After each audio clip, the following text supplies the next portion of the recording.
સુરતમાં સાયલન્ટ ઝોનની સ્કીમ માટે કરોડોની જમીનના 135 બોગસ પ્રોપર્ટી કાર્ડ બનાવીને ગેરકાયદે વેચાણ કર્યાનું કૌભાંડ સામે આવ્યું છે, જેમાં સમૃદ્ધિ કોર્પોરેશન પેઢીના ભાગીદારે અને સિટી સર્વેના સુપ્રિન્ટેન્ડન્ટના અધિકારીઓ કર્મચારીઓ વિરુદ્ધ સીઆઈડી ક્રાઇમમાં ગુનો નોંધાયો છે। ઘોડદોડ રોડ ઉપર રહેતા આઝાદ ચતુરભાઈ રામુલિયાએ 7 વર્ષ પહેલા ડુમસ અને વાટા ખાતે અલગ અલગ બ્લોક નંબરથી નોંધાયેલ જમીનો ખરીદી કરી હતી। મૂળ જમીન માલિક રસિક લલ્લુભાઈ પાસેથી જમીન ખરીદ્યા બાદ આઝાદ રામુલિયાએ તમામ બ્લોક નંબરોના 7/12ના ઉતારામાં પોતાનું અને પત્નીનું નામ દાખલ કરાવ્યું હતું। જો કે 2 વર્ષ પૂર્વે આ જમીનોના બોગસ પ્રોપર્ટી કાર્ડ બન્યા હોવાનું સામે આવતા તેમણે જિલ્લા કલેક્ટરથી માંડીને સંબંધિત વિભાગમાં વર્ષ 2022માં લેખિતમાં રજૂઆત કરી હતી। તપાસ કરતા જાણવા મળ્યું કે ગેરકાયદે પ્લોટિંગ માટે ખોટી પાવર ઓફ અટર્નીનો ઉપયોગ થયો હતો।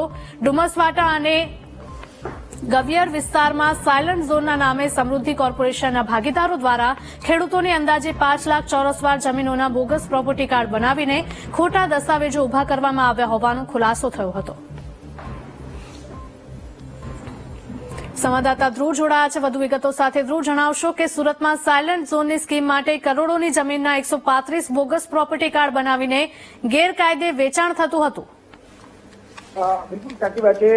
સુરત એટલે સીઆઈડી ક્રાઇમ દ્વારા એક મોટી જે છે તે જમીનનું કૌભાંડ ઝડપી પાડવામાં આવ્યું છે, જેમાં સુરતના સાયલન્ટ ઝોનમાં બોગસ પ્રોપર્ટી કાર્ડ બનાવીને આ કોઈ તપાસ જે છે તે કરવામાં આવી હતી અને કૌભાંડ નીકળ્યું હતું। જે બોગસ પ્રોપર્ટી કાર્ડ આવે છે તેને આધારે આખું આ જમીન કૌભાંડ આચરવામાં આવ્યું હતું।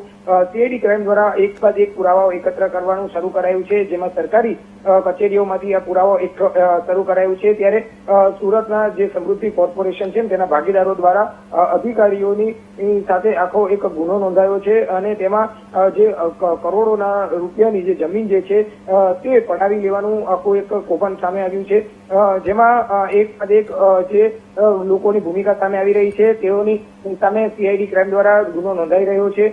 ખાસ કરીને આમાં ખેડૂતોના પણ નિવેદનો લેવાઈ રહ્યા છે। ખોટી રીતે પ્રોપર્ટી કાર્ડ બનાવીને ગેરકાયદેસર રીતે પ્લોટિંગ પાડીને આખું જમીન પચાવી પાડવાનું આખું કૌભાંડ જે છે તે સામે આવ્યું છે।